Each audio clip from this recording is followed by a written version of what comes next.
ایک sports stadium میں 8 بچے 100 میٹر ریس لگانے کے لیے تیار کھڑے تھے۔ ریڈی 1 2 3 فائر کی آواز پر سب بچوں نے دوڑ لگا دی۔ ابھی بامشکل 15 یا 20 میٹر فاصلہ طے ہوا ہوگا۔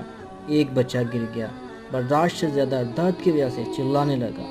باقی 7 بچے بھی رک گئے اور اس بچے کے پاس آ گئے۔ 7 بچوں نے اس بچے کو دلاسا دیا، چپ کرایا اور اسے اٹھا کر دوبارہ دوڑ لگا دی۔ 8 بچے ایک ساتھ منزل تک پہنچے اور زخمی بچے سمیت سب بچے جیت گئے۔ تمام اسٹیڈیم میں سناٹا چھا گیا۔ انتظامیہ حیران و پریشان کھڑی تھی کہ یہ کیا ماجرا ہے۔ اکثر لوگوں کی آنکھوں میں سے آنسو جاری ہو گئے۔ یہ واقعہ نیشنل انسٹی ٹیوٹ آف مینٹل ہیلتھ کے زیر اہتمام منعقد ہوا اور حصہ لینے والے سب بچے ذہنی معذور تھے۔ ان بچوں نے سب کو انسانیت، مساوات، سپورٹ مین اسپرٹ اور محبت کا پیغام دیا، مگر ہم